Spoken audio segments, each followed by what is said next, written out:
BJ Nix, are you here? Present. Spoonie, Timothy Spoonie. Present, sir. Margaret and Mary. Do we have a Margaret and Mary? Yes. Cool. And the margaritas. All right. Class here. We're ready. Let's go. Yes, let's go. Okay. This is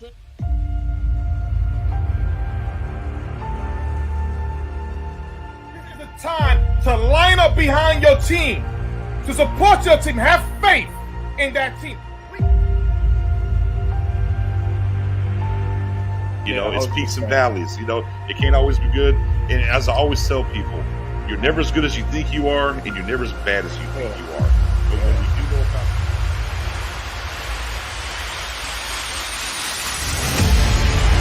house call, Trevon Diggs, pick six.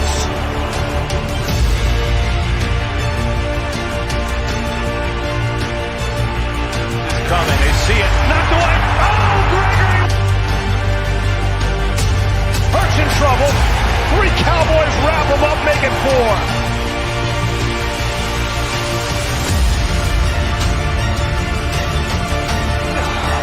Micah Parsons is unblockable.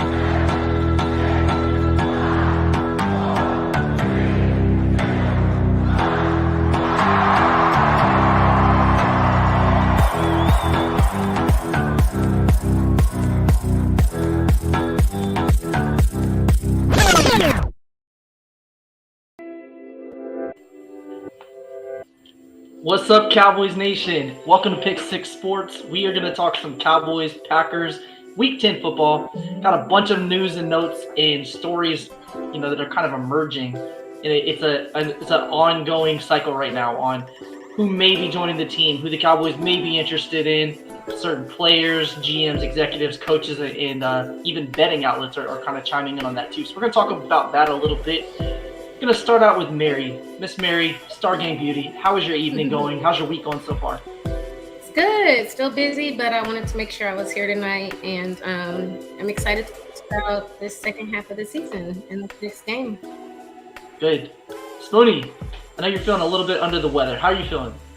A little under the weather, but this OBJ conversation has got me a little pumped up a little bit. It's like that extra micro Tylenol that I need to keep me going. So I'm loving it right now. I'm a little ill, but I'm here. We're happy you're here. I'm having a good week. I got a phone call earlier today around 3:30. For those that don't know, I have a 7-year-old son. He's playing second grade football. His name is Felix, and I got the call that he made the All-Star team. So he's really pumped up. Practice next week and then the game next Saturday. So he's ready to go. So that was kind of a cool little throw into the day, and work was going well and all that. So you guys may have noticed there's only 3 of us. We're missing somebody. Your guy Nix, BJ Nix, is under the weather. He's having a rough week as Spoonie's not feeling well too. I don't know if it's flu season, the changing of the weather, or what's going on, but I know that there's kind of some stuff floating around. So Nix is feeling a little bit less than perfect. So he was a doubtful coming into this week, and we were like, just go ahead and take the week off. We're coming off a bye week. We think we can get through this week without you. Maybe Friday when the injury report pops back up, Nick's name will not be on there. He'll be a full participant, and we'll have him ready to go. So Nix, appreciate you watching, and we hope you feel better. Give some quick shout outs. Apparently he's slowly dying. I don't know. He's slowly dying. Not even a quick death. So you want to keep him in your thoughts and prayers. Our guy Spoonie and Nick could probably use that. So let's give some shout outs real quick. We've got a bunch of people joining the building. Appreciate you guys rocking with us. Mike Van Horn Sr. We got Cole's Cowboys in the house. Cole's Cowboys is a YouTuber. Definitely check out his YouTube show. Got our guy TC915. What's up, TC? David Jenkins is in the building. Who else do we have? Debo. What's up, Debo? He said, what up, world? Good question. What's up, bro? So appreciate you guys rocking with us and anybody else that's joining. I got Mendoza. So if you guys don't know, Mendoza's part of the Pick Six fam. He puts 2 prospects. They are our Pick Six prospects of the week. Anybody who's a draft guy or girl or into the draft world, before waiting until March, April, where a lot of people really start diving into the prospects, we got our guy Mendoza and also Dom White that have been posting 2 prospects each, so you kind of know who's who before we even get to that point of year. So definitely make sure to check them out on Twitter because they are crushing it. Got our Wrench gang in the house. Our guy Ubo, what's up? Hi. All right, so now that the pleasantries are out there, there's some buzz out there in the ether, right? We're hearing about a certain name that Spoonie may have had a route on in the past. I'm sure he has. But we're not doing the routes no more. We're not doing routes. The routes are retired. Not doing routes. But this guy just happened to have been a guest of our show. We had him on last week. Odell Beckham Jr. Spoonie Odell Beckham Jr. was in the house. So I'm going to start with you, Spoonie, since you personally know this guy. Before you tell us how you feel about him, why don't you catch anybody who's watching up on who's talked about him maybe from the Cowboys? Like certain players or coaches or all of the above that have kind of tossed this name around. And, you know, some of the buzz that we have going into this, and then we'll get on to your thoughts on it. So, Spoonie, go ahead and recap that for people. You know, we talked, we conversated, and you know, and he was like, Spoon, you know, Jerry Jones spoke up. You know, he mentioned my name. You know, and I'm like, that's big. You know, a lot of times. What did Jerry say? Spoonie? Well, Jerry came out and said that he would look good when he puts a star on his helmet. When, not if, right? Not if, when. Not if, when. He said when. So when he told me that, I was like, wow, that's big. You know, it's like it's something that is guaranteed almost.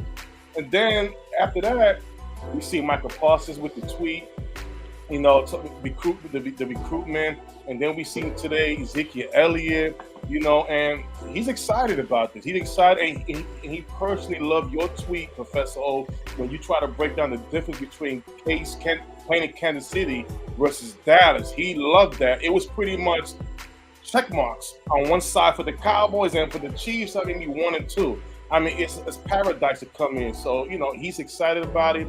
He's excited about the recruitment, and it's all about them coming together on the negotiating part. And then there was another player today, right? Zeke? Yes. Zeke talked about it today. He specifically said out his mouth in the press conference, we want OBJ. We want OBJ, right? And this is something that we were talking about in one of our group chats earlier, which it's definitely a valid response from Cowboys Nation, right? We've been here before. We've heard the players talk about it. You know, I'd love to play in Dallas or whatever. We've heard some coaches come out about players like Bobby Wagner is a great example. Von Miller is a good example. Right. Question to you guys before we get into your personal feelings about how this is going to go down. We'll start with Mary. Does the air around this one feel different to you? And if so, why? Yes. I mean, I'm always on here trying to tell Spoonie, calm down. It's not going to happen. Just for any player that's ever been linked with the Cowboys. But I do feel like it's different for a number of reasons. He has family in Dallas. He's looking for, he likes to be courted. He kind of likes to be, you know, his ego stroked, which we've more than done so far. He wants to play for a team that's currently winning. He is friends with a lot of, you know, he's friends with Dez. He's friends with Zeke. He likes Dak. And, you know, with the time of the year, it's in the middle of the year, they can do something quick. His injury is healing up. It just makes perfect sense because we know that they wanted a guy at the trade deadline, and this is probably a big reason that they weren't fully all in on giving up a lot for Brandon Cooks, is because they knew they had a chance for a guy like him. Yeah. And to your point, too, so you mentioned one of the bullet points of what we've heard from Odell. And I guess, again, one thing that makes this different is it's not coming from a media outlet. It's not coming from his agent. There's literally, the source is him. You can listen to him on the audio, and he has kind of a checklist of things that are important to him. And some of those things are playing for a contender, like what you mentioned. He also mentioned wanting to be somewhere. He wants to have a home. He doesn't want to do the rock star lifestyle anymore. You know, he specifically mentioned the next 3 or 4 years of my career, I'd like to be somewhere. So he kind of has at least set a few boundaries. I want to play on a contender where I can help win, and I want to play somewhere where I can stay for a while. So those are two differentiators from what we may hear previously, where, yeah, it'd be cool to be a Cowboy, or, yeah, you know, I grew up liking them. Like, things like that, which are cool and can get you excited. But this, we kind of have check marks now on what we know he's looking for criteria-wise, and Dallas lines up really well with that. A new thing that's kind of emerged, too, is he would prefer not to play in a cold weather environment. Makes sense. And right? all the He's other from ones he Louisiana, listed. East Texas, so it makes sense that if your choices are playing in Dallas or Kansas City, right, two of the teams that have kind of emerged as possible destinations, versus Buffalo, where it's like frigid and the wind swirl, like, I can understand that. As great it as was Josh 80 Allen degrees is and all today that, in Dallas. It was 80 degrees. 80 degrees, yeah, right. I was outside in a sundress, literally. Nice. We got sundress beauty in the building. So Spoonie, question for you, same thing. Does the air around this one feel different to you versus normal names that pop up like a Bobby Wagner, Von Miller in free agency? And I guess the line in the sand here is the organization can be more open with this because he's a free agent versus a trade candidate, where you can't really do that because you're risking tampering. So you do hear the team, and we've heard it in the past with, you know, DQ with like Bobby Wagner, things like that. But this one feels different to me. So the question to you, Spoonie, is, does it feel different to you with this because of how much we're hearing about it from the organization, whether it's coaches or players? 100%, Professor. I listen. I tell you, and Miss Mary, this is. I've never seen. As a fan in the Cowboy for a long time, I've never seen how vocal the team is about getting OBJ. We're used to the Joneses, the selling marks, and X, Y, and Z, but you know, the trade deadline came. It was reported that they went after Cooks and Judy. They couldn't do that. So that's one part of the reason why I believe in this. But the players like Ezekiel Elliott, Michael Parsons coming out at will.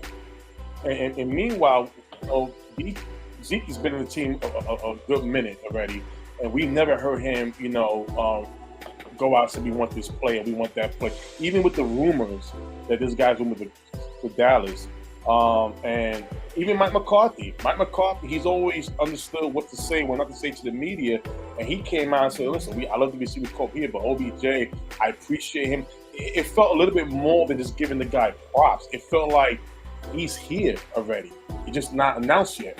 And that's just kind of the feeling that I get. It's so crazy because, I made a tweet yesterday. It gives me that vibes when Jerry went to go and sign Deion Sanders. We didn't have social media at the time, but when the rumors are swirling about, you heard some of the players go, oh, let's go get prime time, and it happened, and the hype was so real. And right now, the way we're 6-2, we got a top defense. We're healing, we're getting an identity on offense. And so it's like with OBJ in the mix of this, the energy is going to pick up Dallas. The fan base is going to be energized. It gives me the 95 feelings, vibes. And I'm enjoying it. And I know the minute hopefully they come through, they negotiate, and it reads breaking news, the Cowboys sign Odell Beckham Jr., oh man, it's gonna be crazy. Yeah, I'm kind of with you guys too. Like, when I heard that, my first thought was, I think it's different because, again, using the Bobby Wagner example, there's the DQ connection, so it totally makes sense that he would want him to play for his team. We've heard about players in the past that maybe were friends with each other and they hang out in the off season, maybe like a one-off, or one player mentions it. We haven't heard. We hear Jerry. He's he's a little bit more loose-lipped, right, than your average owner GM because of what he is. He wears two hats, so he's allowed to be that, especially with free agency, because he likes to stir the pot. He likes to drum up interest in the team for ratings purposes. So we've heard him in the past, kind of glow on certain players and say, like, it would be great to have a Von Miller in the organization or something like that. But Stephen Jones said it. And Steven's the cap guy. He's the due diligence guy. He's the guy that doesn't typically say that type of stuff. But he expressed interest. Then we had Micah Parsons doing what he did on Twitter and then doubling down and doing it again. And then a third time tweeting about it. So there's a lot of interest from Micah Parsons. And you could say, well, he's a young player and he's excited and would love to play with them. Cool. But then you had Zeke come out and talk about it. You had Mike McCarthy talk about it. Like, there's just so much buzz. And that's not even mentioning guys like Des Bryant or, external guys at this point that are not within the organization still recruiting him. So it definitely feels different because I haven't seen this much of an open courtship for one player within an organization in a long time. Like, it's different for sure. Whether that means they close the deal and sign him or not, obviously that remains to be seen. We'll see. But I know that the Vegas betting odds, the Cowboys are the betting favorite. And if you hear all of the verified people that are talking about it, all the media people, Dallas is always being brought up. Favorite, yeah. PFF dropped an article about it. You heard Benjamin Albright talk about it. We've heard the Cowboys media talk about it. We've heard Jay Glazer talk about it. I mean, there's a lot out there. So it's definitely a conversation that should be had. So speaking of Jay Glazer, I'm pretty sure I saw that he just said earlier today that they think that OBJ will be cleared to play by the end of this week. Yeah, exactly. So he could potentially be back. And then there's another wrinkle that gets added onto it. Last week, the Cowboys were asked, Mike McCarthy specifically in a press conference, how close is James Washington? And do you think that you'll activate his 21-day window to return from IR? And he said, quote, we're discussing internally. And that was the end of the quote. Yeah, exactly. This week, we heard from Clarence, so shout out to Clarence. I don't know if you're watching, but if you do, salute to you, sir. Clarence said the Cowboys are not going to activate his window this week. And that was the end of his quote. So as soon as I heard that, I started thinking, well, you didn't want to talk about it last week. You were, internally deciding that. And then this week, when all this Odell Beckham stuff's, popping up, heating up, we're going to wait and see next week. It kind of feels to me, and maybe I'm reading between the lines or, inserting my feelings into this, but it kind of feels like they're saying we don't have to activate him right now. Let's see what happens with Odell, and if we're not able to close the deal and he signs elsewhere, then we can activate him. Yeah, I do want to add this on because it full transparency, we don't want to mislead you on the show. Todd Archer tweeted out shortly afterwards that the reason the Cowboys don't want to activate him yet is because they have 3 games in 12 days. There's not going to be a lot of practice time. We know that Mike McCarthy and his staff value seeing players in practice before they reactivate them. So it does make sense that might be why they're holding off on him. But also with everything else going around, I just felt like it's interesting because you could have activated that window last week to see him in practice, but you chose to wait. You could have done it again this week, but you chose to wait. Yeah. It's just, I don't know. I don't know that I'm buying that. It definitely feels like there's maybe a little bit of that. We don't have to do it yet. Let's just kind of see how this plays out. Do you guys agree with that or disagree? What do you think, Mary? No, I think I hadn't thought about that piece of it, but I just saw that today that they aren't activating him, and I'm like, why is he not good? But that part of it definitely makes sense. Yeah, I'm the same way. I'm the same way. Don't get me wrong. It is a good excuse. 3 games in 12 days, it is a lot. But at the same time, I just think this OBJ thing, they're ready. They're prepared for it. It's like the deal's already done. That's the way it feels. They're too comfortable to talk about it. Like it's nothing, and some of the wording is like, we nitpick. When Jerry goes, not when, not if, but when, it's like, is it done? So, this is great. This is great.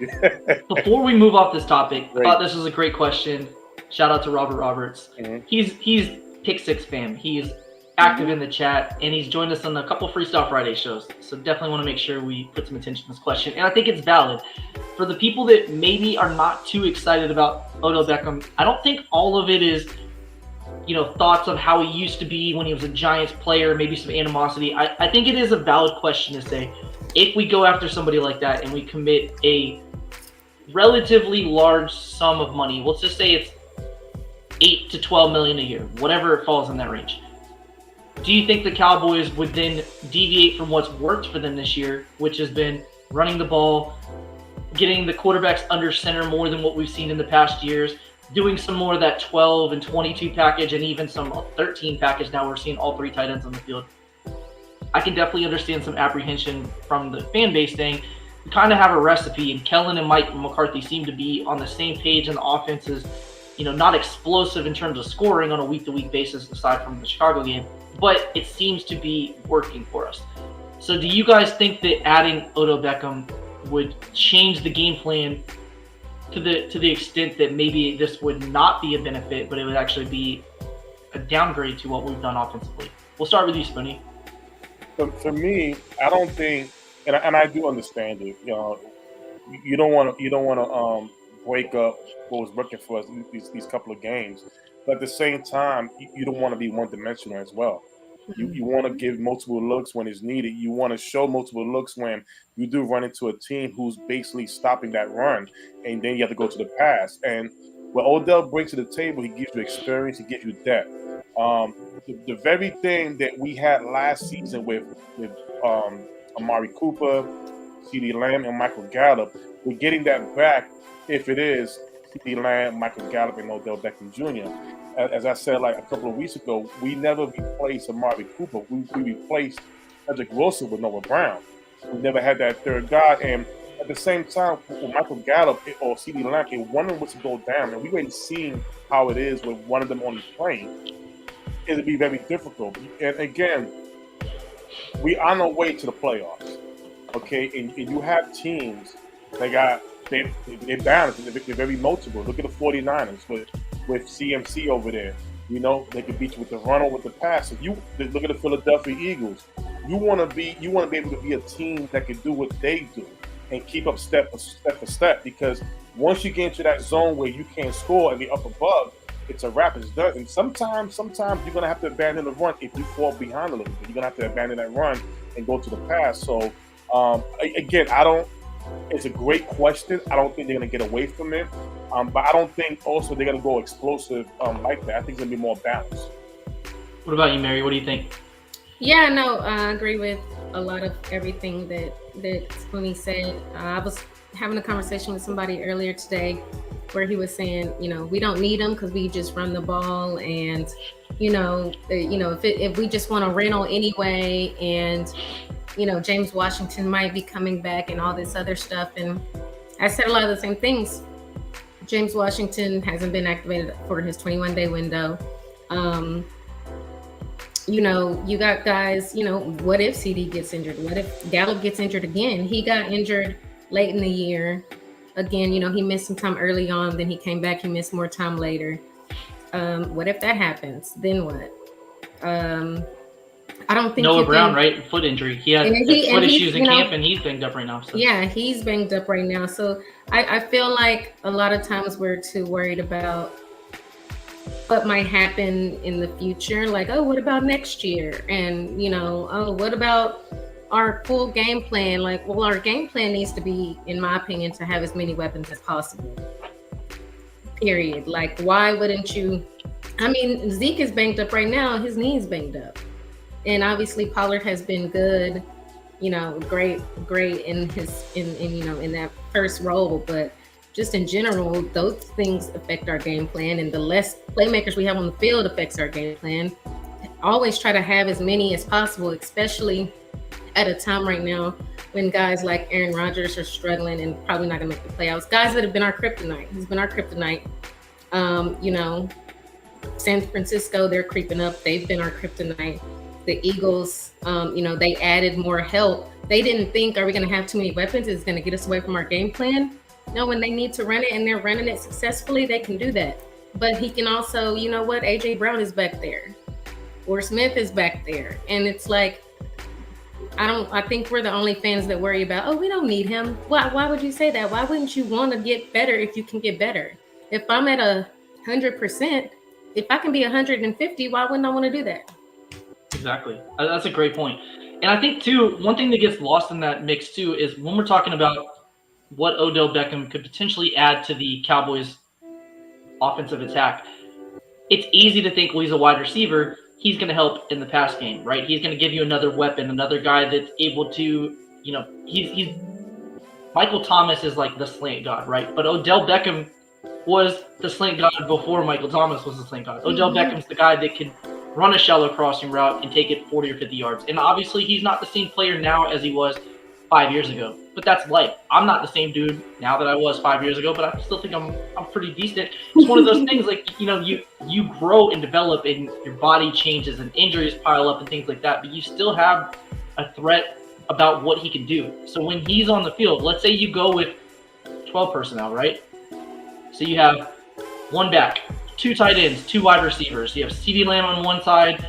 You have Ferguson and Hendershot or Schultz, Ferguson, whatever combination there, and you have Odell on the other side. No matter what happens, the defense has to immediately at least respect the threat of, I think they're going to run because they're in 12 personnel, but they have CD and Odell Beckham. That matters. That little hesitation in that linebacker, not filling that hole because he doesn't want to step up and let you throw the ball right behind him. Or the safeties, same thing, not coming up immediately to help in run support because they don't want to do a double move and be taken, beat deep. So a guy like Odell Beckham or like Amari Cooper previously can help your run game without even being a dominant run blocker just because of the threat of them being on the field. So I definitely understand the hesitation, but I think that's something that gets lost when we have that conversation because we always think of Odell as a receiver, Amari Cooper as a receiver, CeeDee Lamb as a receiver, but them just being on the field changes things because if you have Noah Brown out there, and no disrespect to Noah Brown because he's been much better than what I expected him to be this year. Yeah. But I'm not afraid from a defensive standpoint. I feel like I can 1v1 my cornerback versus him and probably creep up and cheat with my safety or cheat with my linebacker. And if he beats me, so what? I don't, as a defensive coordinator, want to let Odell Beckham or CeeDee Lamb beat me. Like, those are the guys that I'm like, it's got to be somebody else. If the tight ends do it, great. If the running back does it, great. But it's not those two guys. Yeah. So just that threat of him doing it could actually help the run game, which has been pretty impressive as is. So good conversation on Odell. We'll kind of wait and see. I do want to give this comment a quick little nod because I don't think this is a crazy team to bring up, but the Ravens, he said, so many fans would be disappointed when they dropped the news of OBJ going to the Ravens. So we do know today that there's been 7 teams. Odell specifically mentioned 4. Those 4: Buffalo, Green Bay, New York Giants, and Cowboys. There's been some buzz about maybe the Chiefs or maybe the Rams bringing, going full court press on him again. The Ravens, I don't think you're way off on that because Lamar Jackson could definitely benefit from having another receiver, especially with Bateman having injuries. They traded Marquise Goodwin in the offseason right at the draft to get draft picks. And they have, I think, $52 million in cap space. Obviously, a big portion of that will go to Lamar Jackson, whether they franchise him or sign him. But either way, they have a big amount of pie, so to speak. So that's not a crazy team to bring up. Yeah, I think he's going to the Cowboys, but that's definitely one of the teams that fits in the dark horse category that is probably worth at least mentioning. Cool. So we talked OBJ. Jerry just needs to invite him to the house and make sure Steven doesn't know about it. I'm just saying, say, hey, we want you bad enough that we're going to unretire this not retired jersey. How do you feel about wearing number 8? Because it looks fresh and it'll be great. But anyways, whole other topic of conversation. So let's talk Cowboys and Packers. Right? We're coming off a bye week. They're not. Right. We're mostly healthy. They're not. We're going to pop that on the screen real quick just so you guys can see. But the injury report for the Packers was rough, to say the least. Okay. They had a rough week last week in terms of injuries. They lost their young up-and-coming pass rusher, Rashawn Gary, out for the year. They had an injury to Aaron Jones. They had an injury to Romeo Doubs. They had an injury to Eric Stokes. They had an injury to David Bakhtiari. Basically, anybody who could have gotten hurt got hurt last week for them. As you can see, they have 1, 2, 3, 4, 5, 6, 7, 8, 9, 10 players were DNPs. DNP did not participate. They didn't take place at practice whatsoever.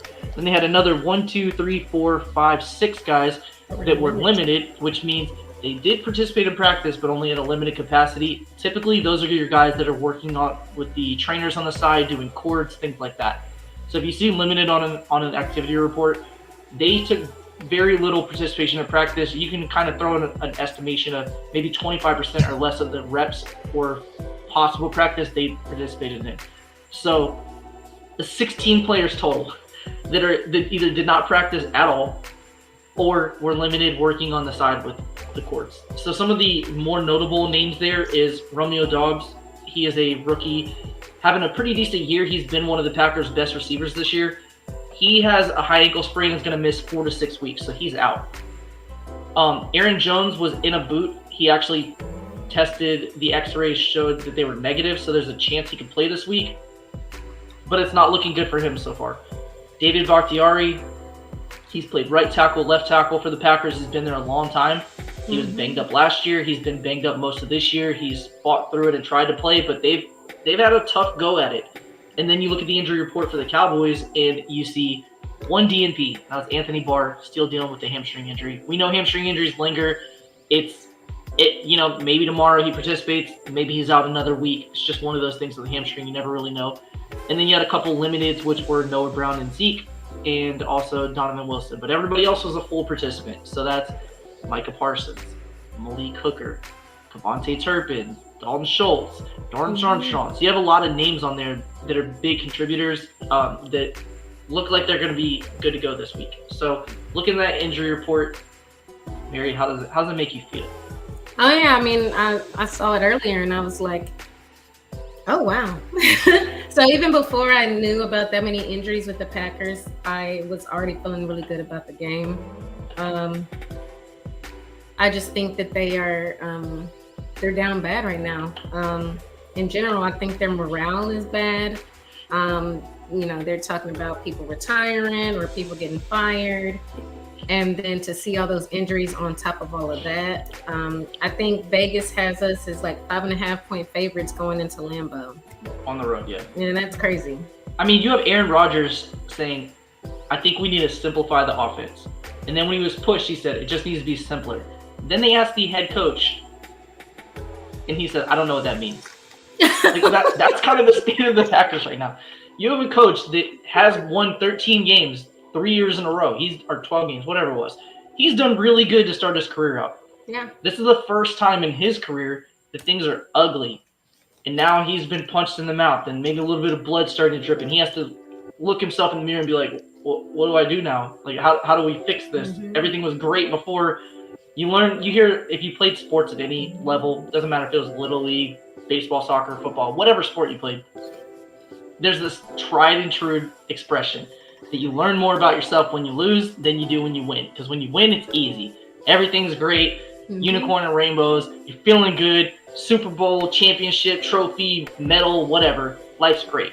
But then you lose, and it's humbling. You have to look at yourself in the mirror and be like, why did we lose? And it's easy to play the blame games. It's their fault. They did that. If he caught the ball, they blocked a little longer.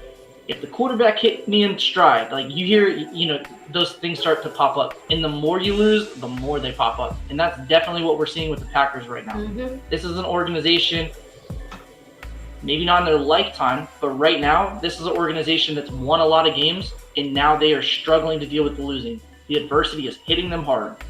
Mm-hmm. And you know that because if you watched last week's game, Aaron Rodgers, who does not turn the ball over, this dude had like 90 touchdowns and 8 interceptions, or 9 interceptions, whatever, over a 2-year window. He's back-to-back MVP for a reason. Yeah. He's a top quarterback of all time for a reason. He threw 2 red zone interceptions for the first time in his entire career. And once he throws those, you see a lot of that demonstrative. You could tell he's cussing. Body language is bad. They're down bad. So when Mary said that in terms of injury, I think that expression fits their entire organization right now. They're really struggling with this loss, and how do we fix things? How do we get right? When you're losing, you look at your schedule for where's our get right game? We can hit our stride. Maybe we're playing a team that's bad against the run defense or stopping the run, and we run well, so we can kind of get back in our bag, get our groove back. I don't know that they have an answer right now. Eventually they will. LaFleur's been a pretty good coach. Right. Aaron Rodgers has been a pretty damn good quarterback his whole career. But right now they don't have an answer. And I don't think you look at the Cowboys defense and what they've done this year and say, oh, this is our get right game. We're good. Yeah. We're at home. Like, we're good. So it's definitely interesting. I thought that was a good point for you, Mary, is, the down bad expression literally fits with everything.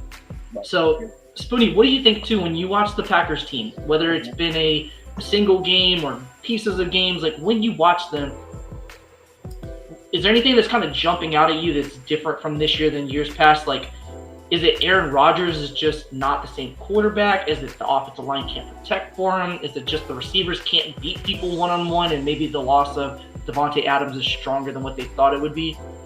What do you see when you watch them this year? He's not happy. He's not happy. He doesn't have Devontae Adams. He's not here for the growing pains with the young receiving corps. You hear you and Mary hit on the head. He hasn't seen this type of adversity in a long time. So, and he said it himself when they asked him about the Dallas Cowboys. He said, a team that I don't want to face. And I said, why? Because look at them. He said that. He came out and he said that. He also threw his team under the bus, and I'm pretty sure they heard the same thing. And then on top of that, you have one of the team leaders, Darrell Campbell, the linebacker, talking about the backup quarterback in Jordan Love, how good he is. We haven't seen him play, so you can definitely tell that there's something going on in Green Bay right now. Basically, between Rodgers and the coaching staff, Matt LaFleur, and you can see there. And when have we heard this before? Yes, we did. There you go, Mr. Mike McCarthy. So it's like it's repeating himself. And you know what's funny? What's funny is Mike McCarthy got fired on the seventh loss when he was a Green Bay coach. So if Green Bay loses this week, what that? It'd be the seventh loss. Yeah, seventh loss. So it's like history is coming to repeat itself, but this time it's on Aaron Rodgers. Again, I wouldn't even be surprised if he doesn't play. I really won't be surprised because he's on the injury report with the right thumb. Oh, yeah, right thumb. And, he hurt his thumb last week. We did see the injury when it happened. And, of course, that's going to have some effect on his hand. But my thing is also for him to lose a game like this, it hurts him. It does hurt. It hurts him a lot. So I think for Green Bay, knowing where they're at right now, the best thing for him is protect them. Listen, we're going to go with the backup quarterback. If they lose the game, if they want to get back to Rodgers, but at least everybody knows where they at the moment. But to put it all on Rodgers to save this team for where they at right now, it's tough. And he never faced that before. And at the end of the day, if he does play and you lose, what's the conversation looking like? He's benched. He's not here. He wants out of Green Bay. What's going to happen? And that's the crazy part. But the one thing as a Dallas Cowboys, don't overlook this. This is the man that has ruined our season.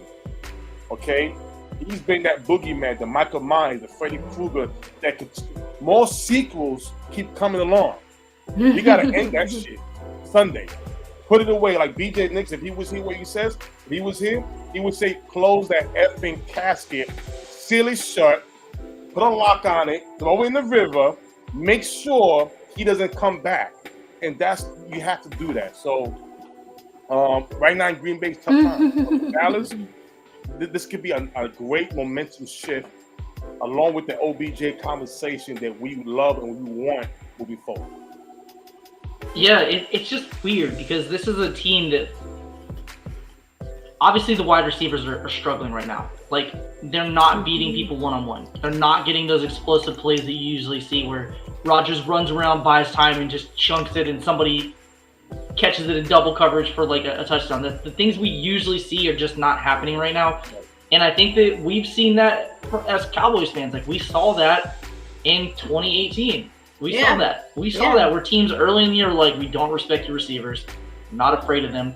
We're loading up and making you prove that you can beat us. And it's worked week after week. Like, it's to the point now where Aaron Rodgers, an all-time great quarterback who's had a phenomenal career, is having Devontae Campbell, linebacker, say, Jordan Love's way better than what you guys think. He's better than some of the starting quarterbacks. Like, if Aaron Rodgers was Aaron Rodgers doing what A-Rod typically does, that AA run, discount double check where you fear him every single week, you wouldn't hear that, right? It's not even that Campbell's saying he needs to start over him. It's just the fact that they're even talking it's even about mentioned. that now. Yeah, why are you even talking about Jordan Love? So it's interesting. We're kind of in a weird world right now where guys like Russell Wilson and A-Rod that are typically top quarterbacks in like fantasy football, you got to have these guys on your team. Now you're seeing like they're afraid to see people are cutting. And you're looking at the stats and saying like A-Rod's a guy who does not turn the ball over. If nothing else.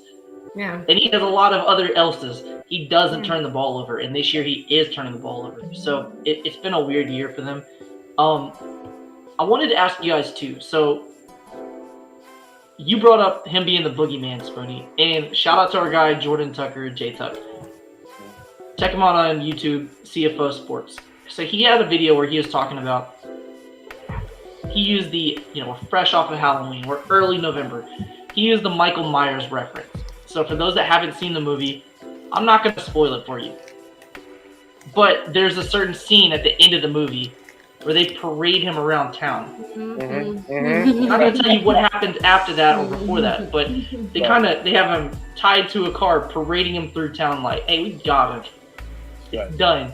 Everybody see it. We're not going to just take him to a field and say, look at the flowers, and then do it when nobody else is around. We're letting everybody see it. So this is a game the Cowboys could very well put the nail in the coffin. And you look at it saying, well, that's only 7 losses. They still have a chance. Got to look at the NFC right now, especially the NFC East. There's a pretty high likelihood where you're going to have 2 NFC East teams that are wild card teams that have 11 or 12 or maybe 13 or maybe even 14 wins. Like, that's crazy. You may have a 14-3 NFC East team as a wild card. There's not going to be a lot of these wild card spots, and every single week that they lose and the Vikings play a backup quarterback, which has happened 4 times already this year. One time they played a 3rd-string quarterback. Vikings are having one of those years where like kickers are doinking field goals that could have won them the game, or they're playing a team that's fresh off of a bunch of injuries. So every time the Packers lose and the Vikings win, it's looking more and more unlikely that they will even make the playoffs. Because you look at a team like the Washington Commanders that a lot of us think are, they're down. The owner's getting investigated. He's trying to sell the team. The attorney general is making a comment tomorrow about them.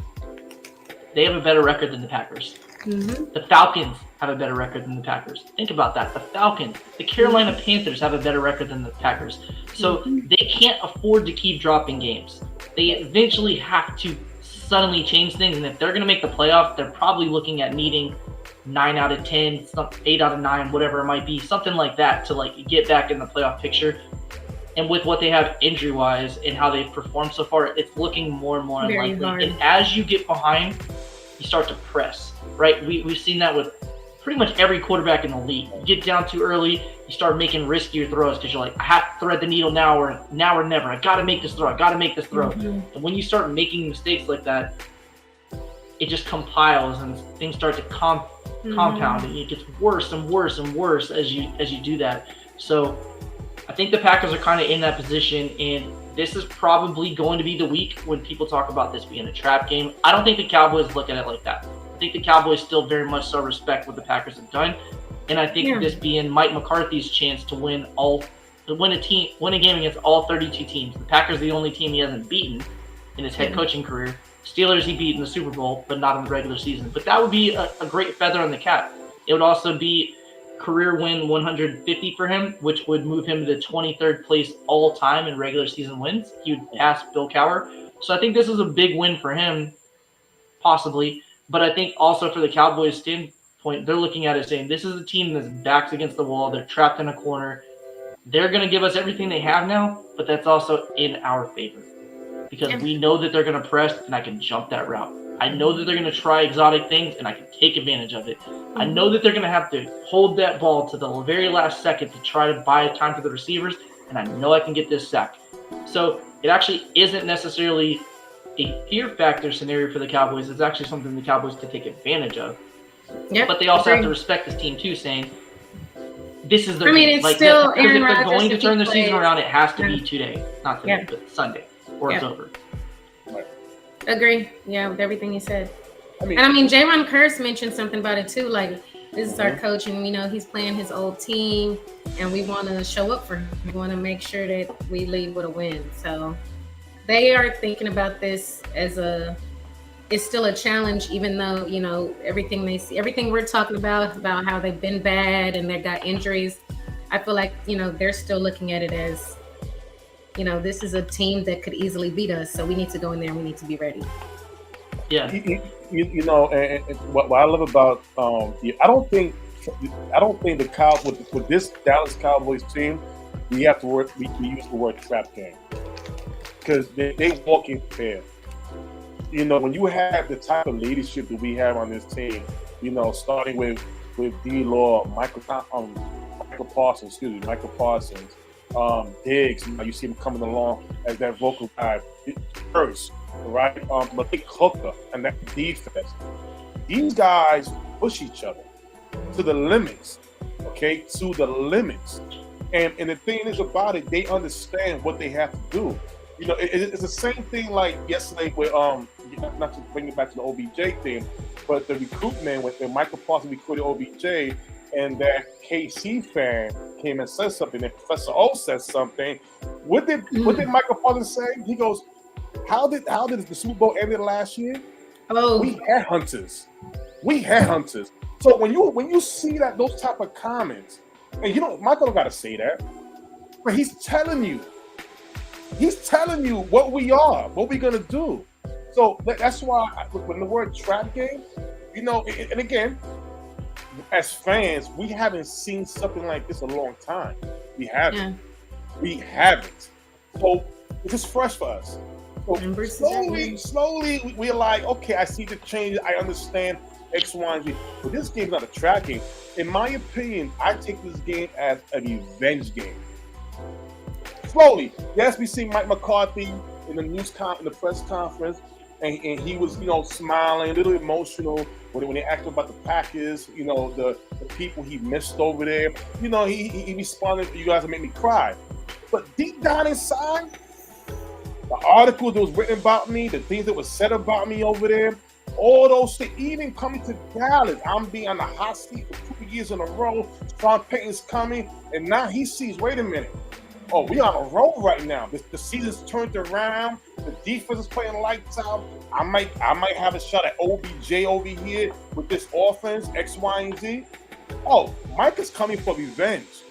If anything, and Professor, I'm glad you brought up Michael Myers' Endgame. I'm glad you did.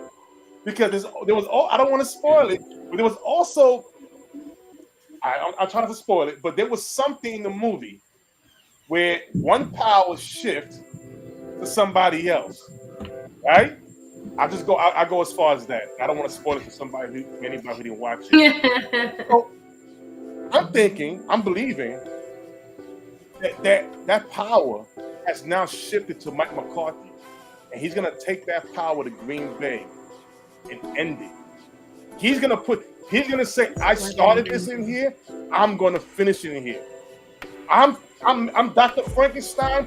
I'm gonna put down Frankenstein, and that's where we at right now. And I can't wait for Sunday's game. Not a trap game. This is a revenge game. I'm putting all you guys out. Straight forward. Oh, and another thing I like, someone was asking Mike McCarthy about the weather in Green Bay and us playing in cold weather, and he was like, "Fun fact: they have more guys from the South than we do." Like, if it's about playing in cold weather, a lot of their guys are from the South as opposed to ours. So, I mean, he seems to have, his swag going. Like, the whole team has their swag going. Right. So Mary and Spoonie, we hear almost every week now, like, barring outside of the Eagles game, almost every single week we hear, this is a trap game. Is this a trap game? Spoonie and Mary, there's an expression that's used that says, stay ready, so fill in the blank. What is the rest? So you don't have to get ready. I absolutely believe this Cowboys defense is that's their mindset. Because when other people are like, oh, this is a trap game, this is an easy game, Micah Parsons, Dorrance Armstrong, and Tank are like, I still got to get my sacks. He has one more than me. I only have a 1 sack lead. I got to continue to perform. It's a pride thing. Like we have the young lion, right? What do lions have? Lions have a pride. Mm-hmm. Micah Parsons has pride about him, and the entire team does. The defense is like, I don't care if we're playing the Houston Texans or the Kansas City Chiefs. You're not scoring on me.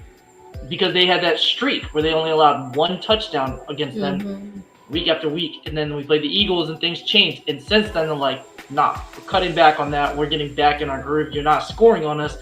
We believe too much in ourselves. We have pride. They want to win. So this idea of a trap game, there's merit to it, right? Every team at some point succumbs to a trap game. Maybe not every year, but it happens where you're like, you should have. That's a game you should not have lost. This Cowboys defense hasn't laid an egg yet. They've been good all year, and I think that they're holding themselves accountable. Plus, Spoony, you brought up Odell Beckham again, and I think that's probably worth talking about when we talk about putting the nail in the casket, sending them off through the river to float away or whatever. They're in the OBJ sweepstakes. Assuming that he doesn't sign with the team this week, you have the chance to get Mike McCarthy career win 150. Put him into 23rd place all time. You have the chance to get Mike McCarthy a win against all 32 teams. How many head coaches have that? Not a lot. It's a real small club that can say that. You have the opportunity to strap the boogeyman to the roof of your car and parade him through town and tell everyone, hey, he's done. We took care of him. We did that. You have a chance to end their playoff hopes, essentially, this week. And you have the chance to say, hey, you guys are completely out of the OBJ running. Now it's a 3-team race. Now it's a 6-team race. Or however, like, you have so many things that the Cowboys can achieve this week. Not to mention, the Eagles are undefeated. When I was talking about the Packers playing catch-up against the Vikings, we're doing that. We need the Eagles to lose a game if we're going to win the division. We got to keep winning. So this game matters for us for plethora of reasons. So I think the Cowboys, they are not looking at this as, hey, it's a down and out Packers team. They have injuries. They have all these things. They're looking at this as, hey, we got to step up and put our flag in the sand and let everyone know we're here. We're not going away. This isn't a fluke. Think about what it shows the NFL. It's Aaron Rodgers. There's still, regardless of how their season's going, there's still this air about him. There's still this respect that you see from the mainstream media, all the 3 and 4 letter networks and everybody about Aaron Rodgers and what he's done. Rightfully so, he's earned it. If the Cowboys come out and have a 2 or 3 takeaway game, sack him 4 or 5 times, hold the Packers to 17 points or less or whatever at home, that's a statement game. That's a game that people are going to be like, I know it's the Packers and they're struggling, but maybe this Cowboys team is better than what we gave them credit for. Maybe they're not just beating bad teams. Maybe this defense is for real. Maybe this offense is clicking. Like, you could answer a lot of questions this week, and I just don't think the Cowboys will look at this Packers team, knowing what they've done to them in the past, in the playoffs and in big moments, and take it lightly. So the idea of a trap game, I get why it's asked, but I just can't imagine this Cowboys team would actually look at it from that same standpoint. Right. And then our guy Marcus Hardison, shout out to him. Great dude. Yep. Complacency breeds cowardice. 100% accurate. Yeah. 100% accurate. All right, so we talked about some Cowboys-Packers football. I have some stats I want to share with you guys. Called into my guy Skywalker on A to Z Sports earlier and dropped some of these, but I saved some for the show. So the Packers, a team with Aaron Rodgers, offense has always been, a juggernaut. They're only scoring on 73.1% of their red zone trips. That's a combination of touchdowns or field goals. That's 31st in the NFL. Only one team in the entire league is scoring in the red zone at a lower clip than the Packers. The Cowboys and the Tennessee Titans are the only 2 teams that are scoring 100% of the time. So if we get in the red zone, it's a touchdown or a field goal. Somehow we're scoring points. Only 2 teams in the league, so the Cowboys have that streak going. Got to keep that up. I didn't know that. So the Cowboys defense, we know that they don't blitz heavily. They blitz about 25% of the time, and it's effective when we do. But our front 4, regardless of what rotation is in the game, is getting there. And we are number 1 in the league at pressure rate at 41.9% of the time. A quarterback is facing pressure, whether it's a 4 or 5, 3-man rush, whatever. So that's crazy. Dalton Schultz has been the biggest benefactor. Not even just him. Peyton Hendershot and Jake Ferguson are all the biggest benefactors in having Dak back in the offense because Dak targets his tight ends more than what we saw with Cooper Rush. Yeah, he loves them. So some numbers for that too. When Dalton Schultz plays with Dak Prescott this year, his target share has been 21.9%, 20%, and 26.9%. With Cooper Rush, it was 13.9%. Oh, wow.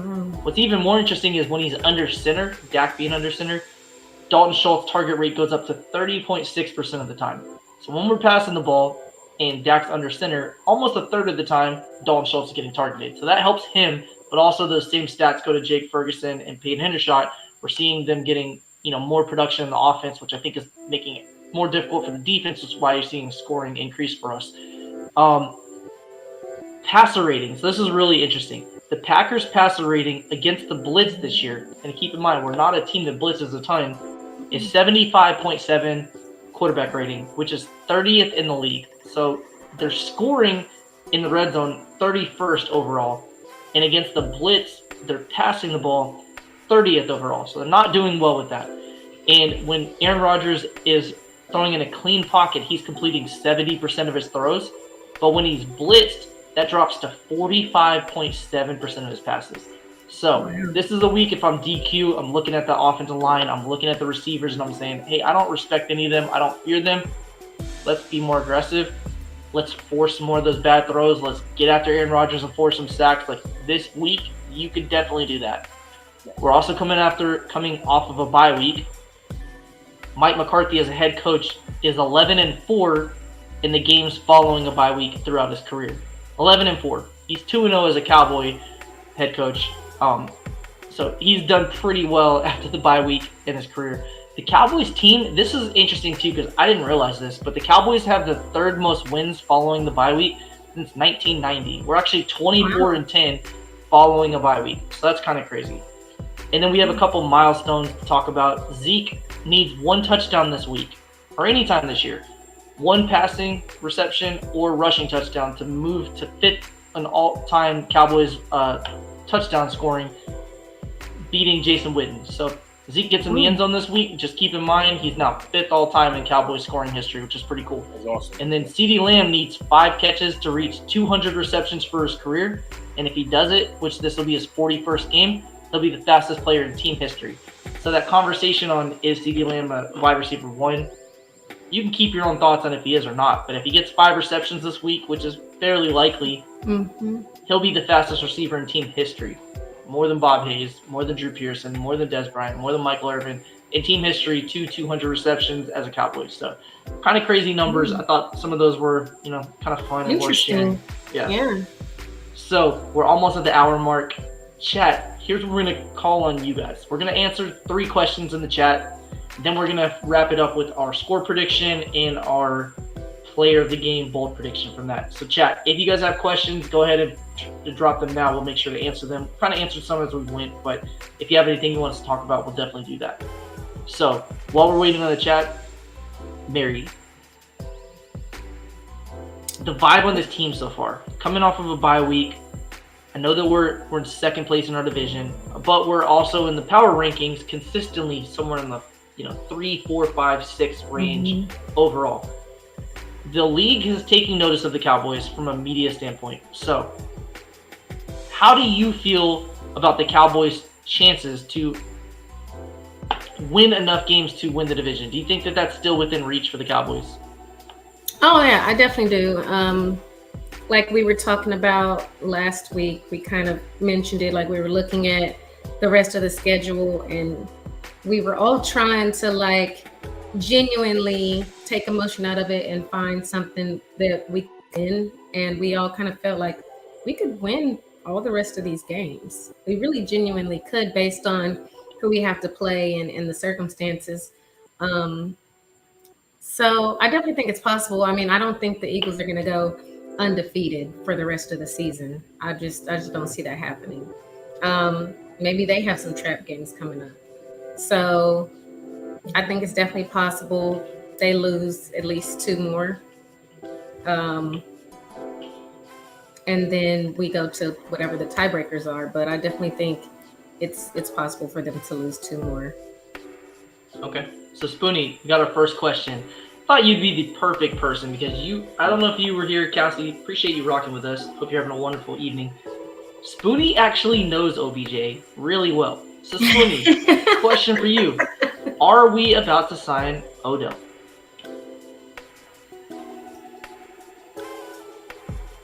Did I call him in high school? Whatever you want. It's your world. We're just living in it. We just need the answer. So whatever you want to do, you just let us know. Are we about to sign Odell? I'm calling now. 1 second. All right. So Mary, while Spoonie is calling OBJ, let's ask you, Mary, are we about to sign Odell? Yes or no? Yeah, no, I think I believe more in the fact that it'll happen than that it won't. Definitely. Okay. So Cassie, while we're waiting on Spoonie to dial up OBJ, do you think we're going to sign him? That's a great question for you as well. I do think we're going to sign him. I just feel like there's so much out there with Stephen Jones talking about it, Jerry Jones talking about it, Mike McCarthy talking about it, Des Bryant talking about it. I know he's not with the team anymore, but still he has respect about him. So if he's recruiting a player, Michael Irvin on television saying, I just got off the phone with him. Oh, can't tell you what we had, but it's looking good. And then we have Zeke talking about him, Micah Parsons talking. There's just so much conversation. It'd be surprising if we didn't sign him. And Cassie answered the question, says she thinks so too. So we have none other than OBJ in the house. So Odell, are you gonna sign with the Cowboys? Yes or no? You don't have. I know you can't say it because you have other suitors out there. You're still doing the negotiation thing, but if you could, kind of elaborate a little bit for us. No problem, Professor. How you doing, Miss Mary? I got you. To answer the question the best way I can at the moment right now, I'm leaning towards that. You know why? Because I've loved what the Cowboy fan base is showing to me. They want me here. I love the teammates, possibly future teammates, what they showing to me. They want OBJ, and I want the Dallas Cowboys. That's just it right there. So to answer the question, Miss Cassie, to you, I am leaning towards the Dallas Cowboys. That's my home. I want to be able to go around the corner where BJ Nix is at and barbecue with him. I want to be able to go with Pick 6 Sports at a Dallas Cowboy and get my hang out and lock 10. I want to be able to hold up a chance to hold up a Lombardi trophy with the Dallas Cowboys and have that parade, and we go buck wild. So to answer your question, Miss Cassie, I'm leaning towards that, and you will soon find out. Don't you have family in Texas, right? Like you have loved ones here, correct? Yes, I do. My family's right there in Dallas, and that's one of the major things. The weather's beautiful, and Professor, I appreciate you giving me the list of things that OBJ will love. That was better than in KC. I'm so happy you pointed out to me because that was pretty much right there of one of the big reasons why I'm leaning towards the Cowboys right now. I mean, you grew up in Louisiana, right? You have family in Texas. You got great weather. Beautiful. Mary said she was in sundress weather earlier, 80 degrees, right? Yeah. Nice weather right now. Yeah. It's snowing in other parts of the country. I'm just saying. Also, there's a thing, Odell, state income tax, right? In Texas. None of that. Yeah. Don't have it. You work hard for your money, Odell. You deserve to keep it. Come to Texas. Keep more of that money in your bank account. And I'm sure Jerry and Steven will take care of you. But you get to keep that. That's important. You work hard for it. Don't let them take 50% of your tax. You come to Texas and keep that. Thanks. Also, you get the opportunity to play with Micah Parsons. We have LSU guys on our team. Damone Clark, Jabril Cox. What's up? Yeah. They understand you. Texas and Louisiana are neighbors. They get it. A lot of Louisiana people here. So, yeah. And Cassie said, Odell, she has an aunt in Dallas who's a former Dallas Cowboys cheerleader. So shout out to the DCC. They work hard too. They are easily the best cheerleaders out there. Yes. They have their own television show. Everybody watches them. Everybody loves the Dallas Cowboys cheerleaders. So Cassie, shout out to you. I was one for Halloween. It was fun. Mary was one for Halloween. Didn't know that, but that's awesome. So, Odell, appreciate you giving us that heads up. You know, obviously, we're not going to pressure you or anything. I'm just saying, if you come to Dallas, that'd be pretty fire. So, we'd love to have you. See you guys very soon. All right, we'll catch you later. We'll catch you later, Odell. All right, so we had another question in the chat, and that was for Mary, our guy Uba. Shout out to Uba. What's the best plan for the Cowboys not to be flat on offense?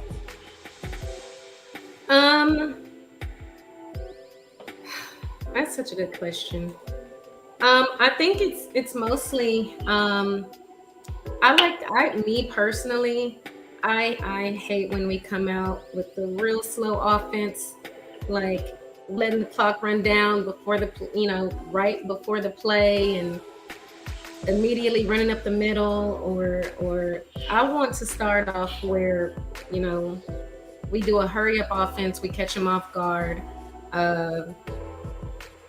We aren't, obviously committing penalties. I just want to move the ball fast, come out fast, moving the ball, because I think a lot of times we start off flat because it's like we're trying to get in the groove too, but at the same time we're letting them get in the groove and they're able to get set and things like that. Exactly, up-tempo offense. That's what I want. We do it a lot of times when we get behind or when we get nervous. I like us to come out that way, to get a rhythm going and to get the offense or the defense off of their feet.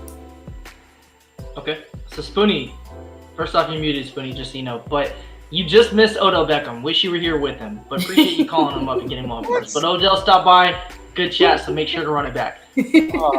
Question from our guy Uba is, what's the best plan for the Cowboys offense not to come out flat this week? You got to start by running the ball, in my opinion. That's the big thing right now. Once you sustain a run game, it would definitely open up for the pass, move the chains, short, medium routes, short passes, move the chains.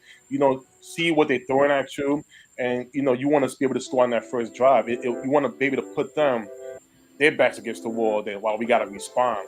And that's the favorite part. That's the great part where our defense comes into play. Anytime a team with a dominant defense gets up early on with their offense, it's going to put pressure on the opposing team. And again, our defense is that good enough to stop everybody at will. So run the ball, move the chains.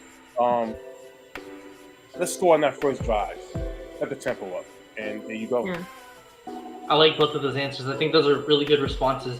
There's a lot of things, too, when you look at what the Cowboys could do. Like, we have Dak Prescott back, so you have more flexibility in how you attack from a passing game standpoint. Also, we've seen recently Dak's running the ball more. Mm-hmm. I love that. I don't think we're going to see him run 15 times a game or anything like that, but when he runs, he's picking up yardage, chunk plays. We saw it against the Bears. We've seen Dak, kind of tuck and run and take advantage of that. So I think that's definitely something that adds another element to it. Is you just need a couple easy first downs, really. That's all you need when you're an offense that has weapons. You just need a couple things to go right, and then that snowball starts to build up, and it builds up, and then it's before you know it, the defense is like, oh, crap. They've scored 28 points on us in the first half, and now the offense is playing catch-up. They are more predictable. You can pin your ears back on defense, and it kind of plays right into what the Cowboys do, and then you can let the run game. So I think what the Cowboys have done well this year on offense is they've set the tone in terms of running and have been able to run the ball most weeks this season. I don't think you deviate from that either. Whether Zeke's back and he starts out the game or Tony Pollard, either way, I think you definitely want to rely on the run game to kind of get some of those easy 6 and 7 yard first downs, and now you have short conversion situations, because success rate is literally what percentage of the yards to go that you pick up on first down and then second down and third down. So you have these short down distances. Because if you just keep converting those, it's very demoralizing from a defense when you're like, we can't get off the field on third down. I know as Cowboys fans, we've seen that in teams in years past where you're like, just get off the field. Like, you never force a punt. You never give our offense good starting field position. They have to drive 80, 90 yards every time. It's hard to do that in the NFL against good defenses. So I think the Cowboys being able to kind of stick to what they've done successfully and be successful in first down, whether that's passing or running, get ahead of the chains, is important, and I absolutely agree with you guys. If we can be up tempo when it makes sense, whether that's to start the game, get them on their heels early, or coming off of a bad drive, or following a takeaway, whatever that might be, situational up tempo offense can be lethal. And the Cowboys this year have done a pretty good job with that. So I'm excited to see how that kind of continues to build up. So our guy Marcus asked this question. Mary, if it's too personal, feel free not to answer it. I'm in Dallas. She's in Dallas. I'm with Jerry Jones and the Dallas Cowboys. Yeah.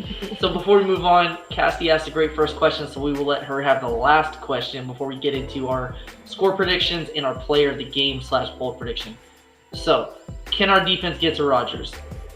I won't be long-winded on this one. I kind of, we started with Mary, we started with Spoonie. Yes, absolutely. I think they can. Yes. The offensive line right now for the Packers is not good. They have a lot of issues. They have a lot of injured guys. I definitely think he can get to Rodgers. He's a great quarterback. He gets the ball out of his hands quickly, but he also wants to extend the pocket sometimes, and when he does, you got to make him pay, and I think they will get to him. I'd be surprised if they don't have at least 3 or 4 sacks this week. I think they might have more than that, but I think 3 is like the baseline of what they'll get this week. What do you think, Mary? No, I agree. I think we can get to him. I mean, our defensive line hasn't been this dominant in a while. I mean, we have 33 sacks this season. And what I love about our defensive line is, we complain like every week about Micah getting held, like blatantly getting held. And, even when he doesn't make it, there's another guy that is left open. And I like the fact that we got guys that can still get there, even if our star player can't. I definitely think we can have at least 3 sacks. Spoonie, before you answer that, shout out to Gregory. Gregory, thank you for the reminder. Smash the like button, please, if you are enjoying the content or think that we're nice people or just a Cowboys fan in general. Whatever reason you feel you want to pretend it's Aaron Rodgers, just smash your phone screen. I don't care. But definitely would appreciate a like. It doesn't cost you anything. It's free, and it helps promote us to other people who are Cowboys fans, get other like-minded people here. So, Gregory, thank you for the reminder. Spoonie, back to the question. Can this defense get to Aaron Rodgers? Oh, I believe, of course. I think so. Listen, this is going to be a sack fest. My only is the rest. Aaron Rodgers, home, they're home. I don't want this defense. They got to understand there will be some calls that is like, with the roughing the passer the way it is. And Aaron Rodgers, he knows how to sell it. He knows how to sell it. So at the same time, just be smart with it. Without question, they're gonna get to him. It's the fact of the matter is that it's gonna stick. That's a good point. And that's Spoonie, can I ask you a question?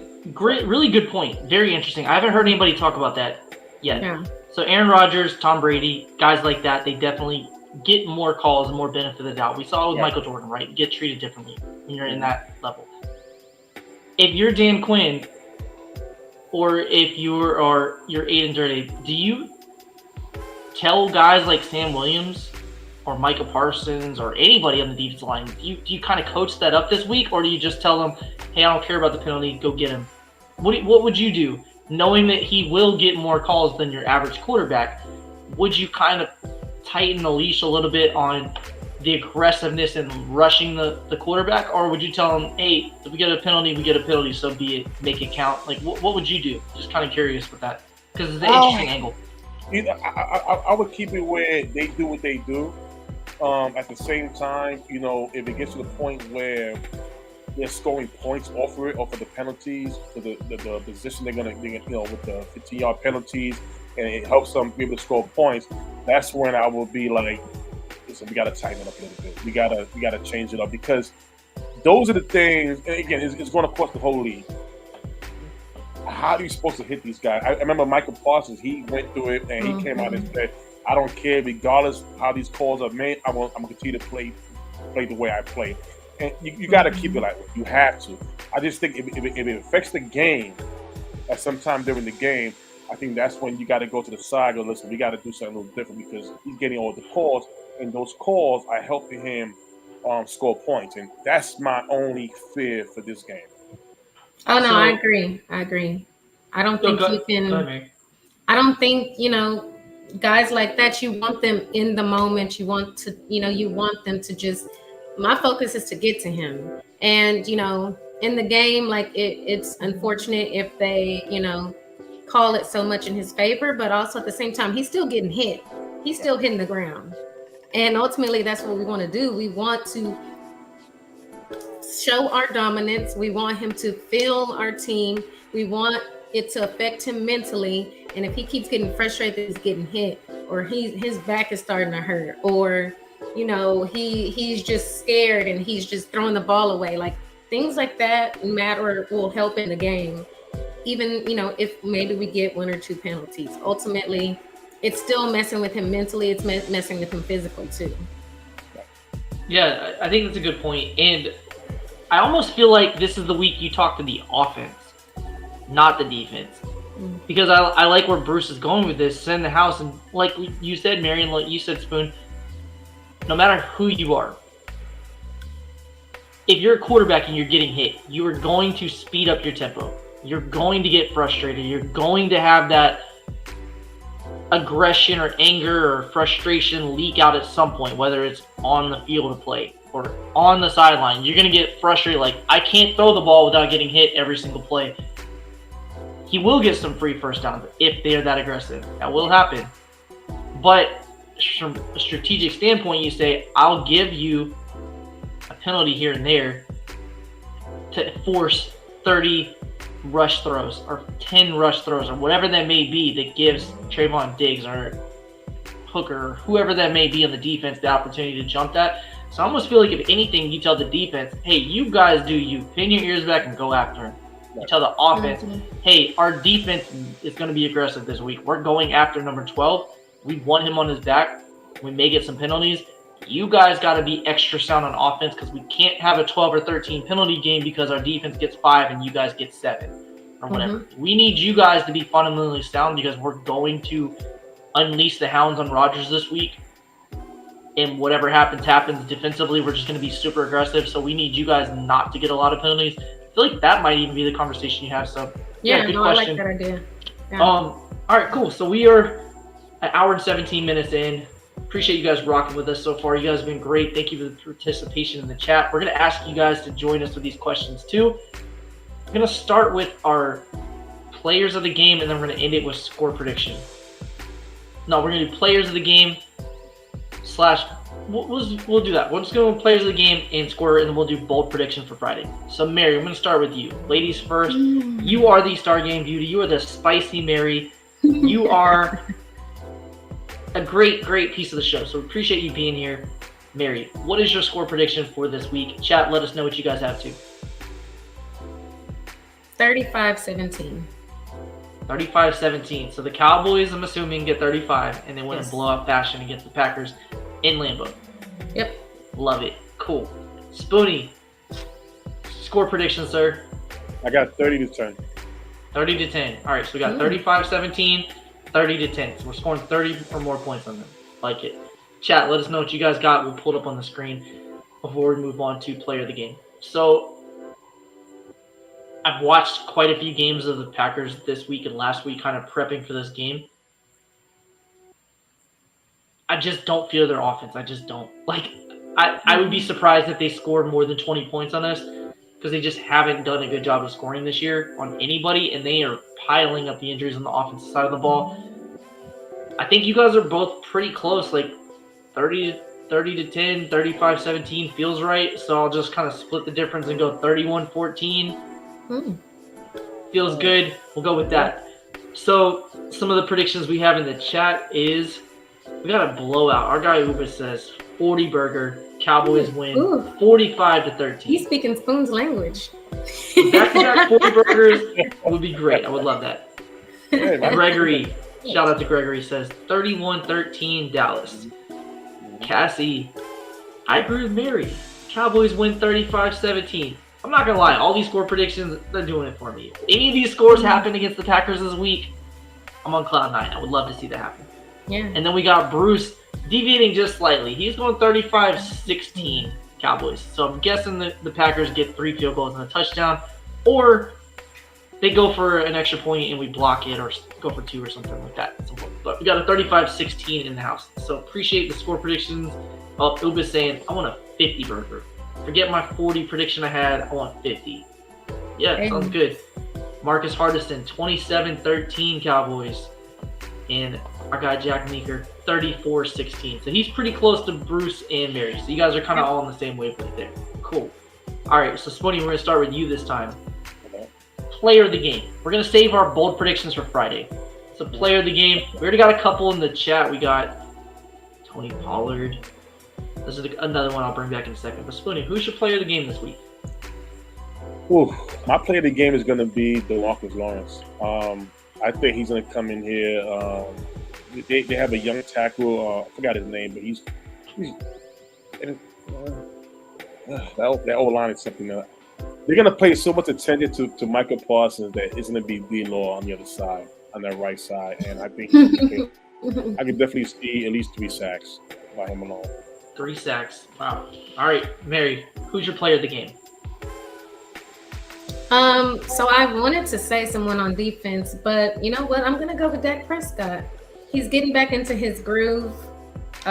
He's been running more. His throws have been more decisive. And you know, this is personal with him for Aaron too. You know, they've had some devastating losses to the Packers, and I think if there's an opportunity to go to Lambeau and embarrass them, I think he's gonna step up to the challenge. So I'm gonna say him. All right, so I like both of those. I'm going to go with the weird one for me, because if you guys have watched the show, you kind of know that I'm not the biggest Zeke fan. I am a Zeke fan, but I'm not the biggest Zeke fan. Because I'm more of a, let's throw the ball, let's air it out. I was a receiver, so it's natural for me to go with the receiver angle. And then Tony Pollard's the explosive guy, so he's fun. I feel like Zeke's going to have a big game. I don't really even have a real logical reason behind it, aside from Zeke missed last week. Zeke's a warrior. Tough dude. Doesn't miss a lot of games. The Cowboys held him out, you know, dealing with the injury that he suffered against the Lions, that he tucked out and still had touchdowns afterwards. So shout out to him. He's a warrior for sure. But I think that's got to be hard for him to be sitting out in a game where you usually play. And Tony Pollard. We had his mom on the show. She said the same thing. She says he does not. He feels like he can always play through it. Yeah. He wants to be out there. And he gets to see Tony Pollard light it up against the Bears. Yeah. Malik Davis light it up against the Bears. Now, those are his guys. He loves them. Zeke's a great, great locker room guy. Great teammate. You know damn well he's got to be there on the sideline like, man, I'd be scoring touchdowns on this team too. Like, get me out there. I feel like Zeke's going to be like, hey, I'm still that dude. I can still contribute. He only needs 1 touchdown. We talked about that on our milestone. I need 1 touchdown to move into 5th place all time on the Cowboys record board, our leader list or whatever. I feel like I don't know why. I don't know what the stats are going to look like. I just feel like this is going to be that game where Zeke, maybe it's 75 or 80 yards, not like a huge impressive total, but it's just like vintage, like hard grinded out, pick up first down, truck somebody or hurdle somebody. I don't know. I just got this vibe this is going to be a Zeke week. So Zeke's my player. So the chat, we got quite a few answers, but we already mentioned Tony Pollard. I mean, he had a phenomenal game last week. If he could do it again, you know, he's on the contract year. Every single time he can stack an impressive game, keep stacking them up because, you know, he's looking at that next stop, whether it's the Cowboys giving him the bag or somebody else. You know, he's having a good year, so that would be a great answer. I'd love to see some of that explosiveness. Here it is. Bruce got the toxic juice, aka Dizzle, says CD. That's a really good answer too, because you gotta think CD Lamb, I'm wide receiver 1. I don't mind you getting OBJ. I would love to have him. He'd be great for me to learn from. He'd be a great guy to have opposite of me. It would take some of this bracket and double coverage and things that I'm facing off of me and allow me to have an even better year. And he's on pace for 1,100 yards and 6 touchdowns, 89 receptions. That's a pretty damn good year. But I think CeeDee Lamb might kind of feel like, hey, let me just remind you guys, whether we get OBJ or not, you got CD, I'm here, I can contribute in the offense. So I think that's a good answer. We also have